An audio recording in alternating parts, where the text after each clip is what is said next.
साहित्य दर्पण पढ़ाया जा रहा था। एक और वीडियो बना के भेजा गया था। काव्य का फल, काव्य पढ़ने से क्या फल प्राप्त होता है उसके मंतव्य हमें बताया जा रहा था। यहाँ तक आए थे तो काव्य को पढ़ने से चतुर्वर्ग का प्राप्ति होता है ऐसा बताया गया है साहित्य दर्पण में। धर्म, अर्थ, काम, मोक्ष इसका प्राप्ति होता है। और वेद शास्त्र को भी पढ़ने से, जितना भी वेद शास्त्र पुराण इत्यादि है उसको भी पढ़ने से चतुर्वर्ग का प्राप्ति होता है। और वेद इत्यादि तो अपुरुषेय है, वेद इत्यादि तो अपुरुषेय है, प्रमाणिक है, पहले से है। इस साहित्य दर्पण तो अभी बना है, तो लोग मूर्खता से युक्त कार्य क्यों करेंगे? साहित्य दर्पण क्यों पढ़ेंगे? वेद पुराण इत्यादि को पढ़ेंगे जो प्राचीन काल से चलता आ रहा है, जो पुराने हैं। यहाँ पर साहित्य दर्पण को पढ़ करके धर्म, अर्थ, काम, मोक्ष क्यों प्राप्त करेंगे? तो ऐसा नहीं है, बताया जा रहा था ऐसा नहीं है। हाँ, जो वेद शास्त्र पुराण है वह क्या है? परिणत बुद्धि भी है। जो परिणत बुद्धि के हैं, ज़्यादा दिमाग के हैं, कुशाग्र बुद्धि के हैं, उनके लिए है। जो कम समय में कम मेहनत करके थोड़ा बहुत पढ़ करके धर्म, अर्थ, काम, मोक्ष का प्राप्त करना चाहते हैं वह साहित्य दर्पण नामक काव्य को पढ़ें, ऐसा विश्वनाथ के द्वारा कहा गया है। और तर्क में क्या बताया गया है? उस दिन बताया गया था, कटु कौसत पस्मन्यस्य रोकस्य शीत कर्परारोप संयत्वे कस्य वारोगिणः शीत शर्करा प्रयुक्ता साध्यसी न स्यात्, इसको बताया गया था। एक बार और देख लीजिए, कोई व्यक्ति रोगी है, बीमार पड़ा हुआ है। रोगी को क्या चाहिए? तत्काल अपने रोग से छुटकारा, तत्काल अपने रोग से छुटकारा, चाहे किसी प्रकार का दवा लगी। ठीक है, जैसे हम लोग बीमार पड़ते हैं, डॉक्टर के पास जाते हैं, वैद्य के पास जाते हैं, बैगा के पास जाते हैं, जो कुछ बोल दिया उसको करते हैं, किसी प्रकार से वह रोग जाए। उसी प्रकार से व्यक्ति का पुरुषार्थ क्या है? चतुर्वर्ग फल को प्राप्त करना। तो रोगी के पास वैद्य ने दो प्रकार का दवा रखा, एक में मस्त रसमलाई, रसगुल्ला, चमचम, जिसके बारे में सुनते ही मुंह में पानी आ जाता है, खाने का मन करता है, उसको रखा गया। एकदम मधुरस वगैरह डाल के पूरा अमृत के समान। और एक जगह एक गिलास में क्या रखा गया? काढ़ा, जिसको बोलते हैं ना, जड़ी बूटी को पीस करके एकदम कड़वा वाला, जिसको पीते ही व्यक्ति का जो मुख है, चेहरा है, विलीन हो जाता है, एकदम थूकने खखारने लगता है, हाथ पैर को पकड़ करके मुंह में जबरदस्ती पियाया जाता है, उसको रखा जाता है। 2 गिलास हो गया। अब रोगी को बोला जाए इसमें भी आपका स्वास्थ्य ठीक हो जाएगा, इसमें भी आप एक को चुन लीजिए बोल के, तो रोगिणः शीत शर्करा प्रवृत्ति साध्यसी न स्यात्। तो जो रोगी है वह एकदम मलाई मार की जो शक्कर से युक्त, मधुरस से युक्त रबड़ी है, रसमलाई है, उसको पिएगा, ना कि वो कड़वा कसैला उसको नहीं पिएगा। ठीक है, इसीलिए जो सर्वसुलभ है उस काव्य को पढ़ना चाहिए, उससे भी धर्म, अर्थ, काम, मोक्ष का प्राप्ति हो जाता है। और इस संदर्भ में अग्नि पुराण में भी कहा गया है। क्या कहा गया है अग्नि पुराण में? देखिए नीचे का श्लोक, नरत्व दुर्लभम लोके विद्या तत्र सुदुर्लभा, कवित्वम सुदुर्लभम तत्र शक्ति तत्र सुदुर्लभा, अग्नि पुराणो अपयुक्तम। अग्नि पुराण में कहा गया है, इसी के संबंध में अग्नि पुराण में कहा गया है, नरत्व दुर्लभम लोके, इस लोक में, संसार में, दुनिया में यह जो मानव शरीर को प्राप्त करना अत्यंत दुर्लभ है। हाँ, बहुत मुश्किल के बाद यह मनुष्य का तन मिलता है। सुनो भी होगे और कथा इत्यादि सुनते होगे, उसमें बताते हैं इतना योनि को, मतलब कि निकल करके उतना योनि को भोग करके मनुष्य धन को प्राप्त किया जाता है। देवता भी इस तन को प्राप्त करने के लिए तरसते हैं। बहुत मतलब कि दुर्लभ है। नरत्व दुर्लभम लोके, मनुष्य योनि को प्राप्त करना, तन को प्राप्त करना अत्यंत दुर्लभ है। भाग्यशाली इसको प्राप्त कर पाते हैं। अब चलो मनुष्य तन को प्राप्त कर ले, उसके बाद क्या लिखा है दूसरा चरण में, विद्या तत्र सुदुर्लभा। अब उसके बाद मनुष्य तन को प्राप्त कर लेंगे। अब विद्या तत्र सुदुर्लभ, अब विद्या हर किसी को प्राप्त नहीं होता। विद्या ज्ञान सरस्वती, हाँ विद्या ज्ञान सरस्वती सबको प्राप्त नहीं होता, मूल रहते हैं। हाँ खाए पिए सो गए, कुछ ज्ञान इत्यादि की बात उनको पता नहीं रहता। विद्या तत्र सुदुर्लभा। अब चलो मनुष्य योनि में जन्म भी हो गया, विद्या भी प्राप्त हो गया, लेकिन कवित्वम दुर्लभम तत्र, अब वहाँ पर कवित्व को प्राप्त करना अत्यंत दुर्लभ है। हाँ कविता लिखना, कविता में जोड़ तोड़ करना, काव्य शास्त्र का निर्माण करना, शक्ति स्तत्र सुदुर्लभा, शक्ति स्तत्र सुदुर्लभा, अर्थात कि जो शक्ति रहता है, जिसको प्रतिभा कहा जाता है, वह अत्यंत दुर्लभ रहता है। ठीक है, वह अत्यंत क्या रहता है, दुर्लभ होता है। लेकिन यहाँ पर साहित्य दर्पणकार विश्वनाथ ने कितना बड़ा, हाँ साहित्य दर्पण नामक क्या लिख दिया, काव्य लिख दिया, ग्रंथ लिख दिया, वह क्या रहता है, दुर्लभ रहता है। ठीक है, तो यह क्या है, दुर्लभ है। इसको वेद पुराण से परे नहीं समझना चाहिए। ठीक है, विष्णु पुराण भी में बताया गया है आगे। ये देखिए, त्रिवर्ग साधनम नाट्यमिति च विष्णु पुराणमपि। देखिए विश्वनाथ कहाँ कहाँ से तर्क खोज के रखा है। अग्नि पुराण का ले आया रिफरेंस। ठीक है, अब यहाँ विष्णु पुराण का खोज के रखा है। हाँ कोई भी शंका करे कि साहित्य दर्पण को पढ़ने से कैसे धर्म अर्थ काम मोक्ष का प्राप्ति होगा, वेद पुराण क्या ठट्ठा है, तो नहीं।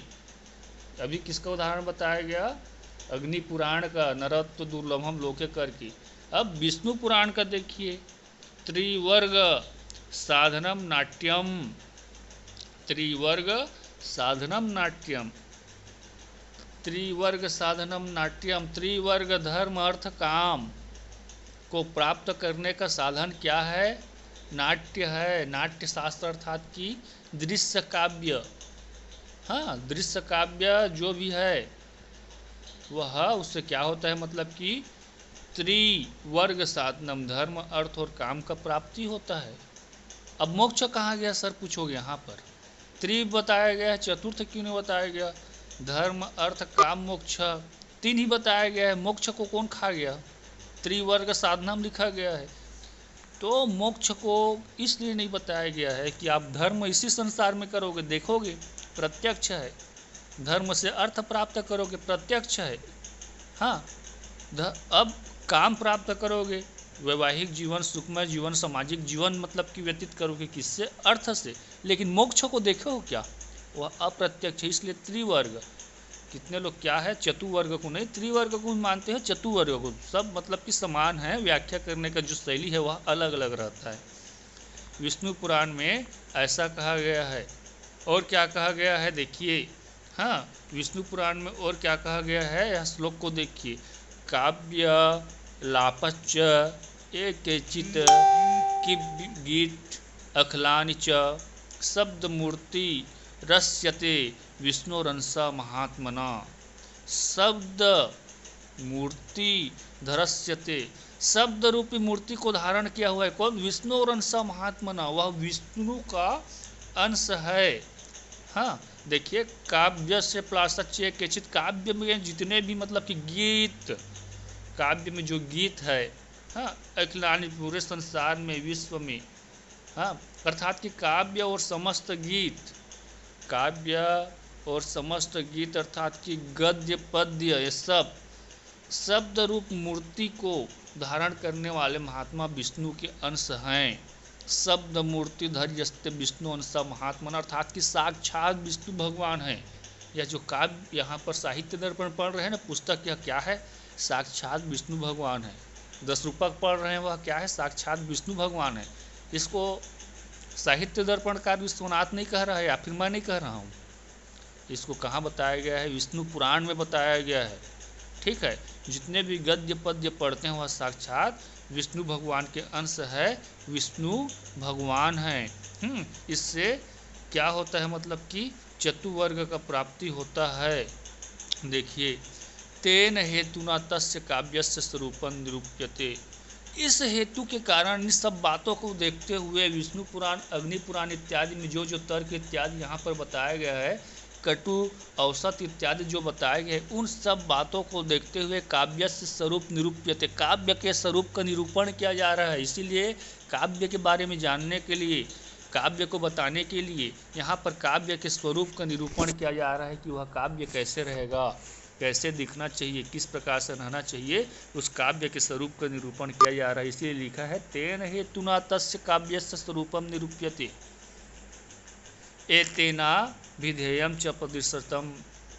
अब इसके मध्य में मेरे द्वारा कुछ विचार प्रस्तुत किया जा रहा है, अर्थात कि इसके संबंध में कुछ प्रयोजन इत्यादि यहाँ पर प्रस्तुत किया जा रहा है। तत्किंचित स्वरूपम तावत काव्य अपेक्षया कच्चिदाह।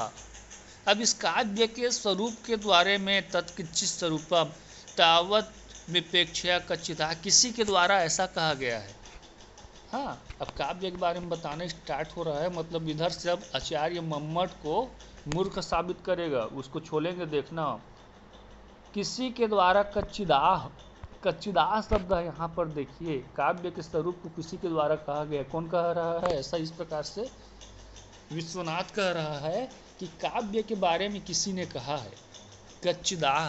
अब वो जानता है मम्मट ने ही कहा है इसको, तद दोषो शब्दार्थो सगुणा वलंकृति पुनः क्वापी।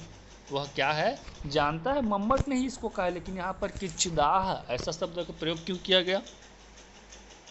इसलिए किया गया है कि दुश्मन का नाम नहीं लेते।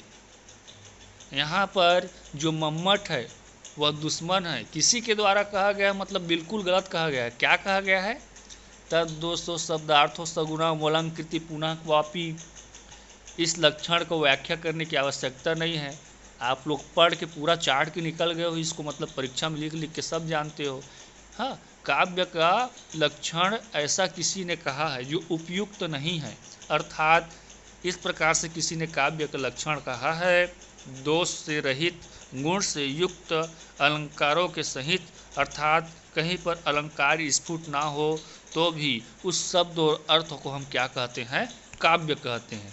ऐसा किसी के द्वारा कहा गया है। कौन कह रहा है? विश्वनाथ कह रहा है, उसका नाम नहीं ले रहा है मम्मट का। हाँ, किसी से लड़ाई करना है तो उसको बाहरी मतलब कि चोट पहुंचाया जाता है, नाम नहीं लिया जाता है, किसी के द्वारा कहा गया है।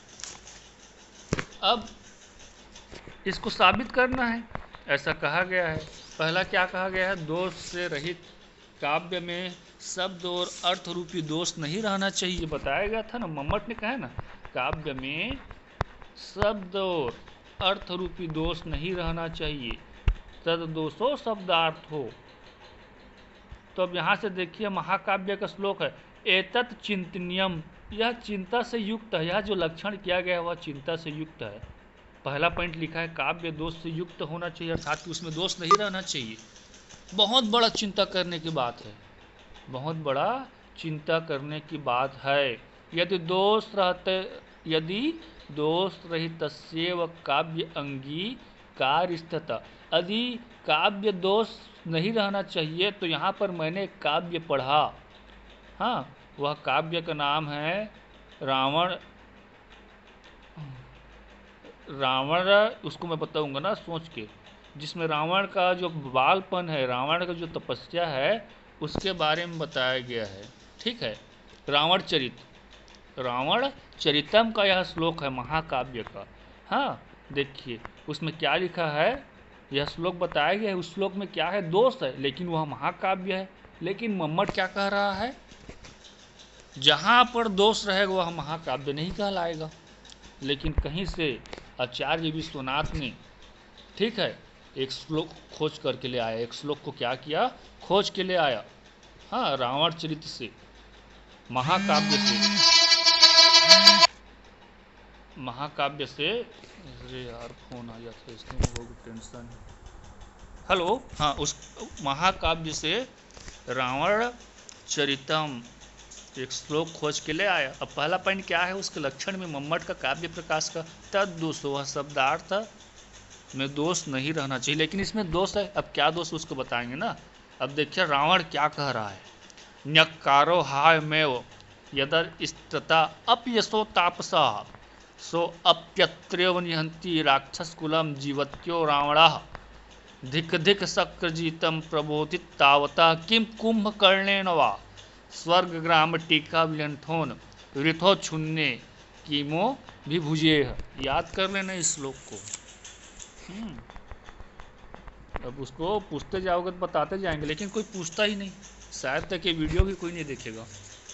अभी नया गाना निकल जाएगा, कोई हीरो हीरोइन का तो टॉप हो जाएगा, उसको सब देखेंगे। देखिए रावण क्या कह रहा है, नक्कारो हाव में, नक्कार हाय में, मेरे को क्या है, नक्कार अर्थात कि धिक्कार है। रावण क्या कह रहा है कि मेरे को धिक्कार है, अपने ऊपर घृणा प्रदर्शित कर रहा है। ठीक है।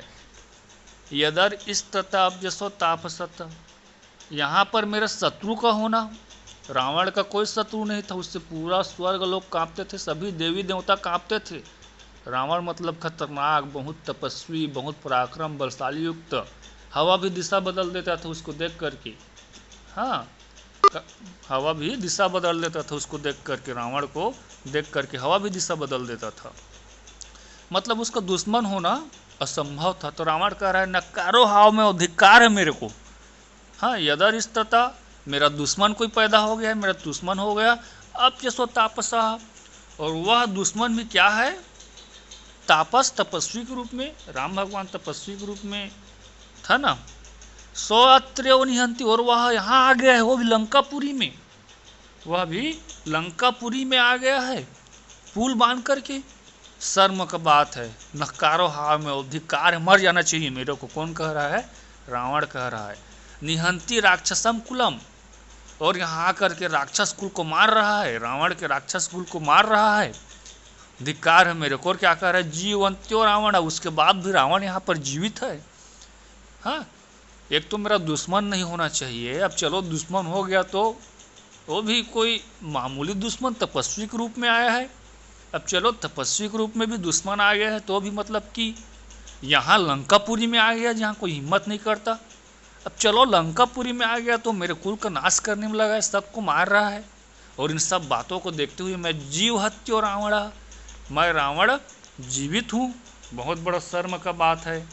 धिक धिक शक्रजीता, और जो शक्रजीत है, जो इंद्र को जीतने वाला मेरा पुत्र है मेघनाथ, उसको धिक्कार है, उसको भी धिक्कार है, ऐसा हो रहा है।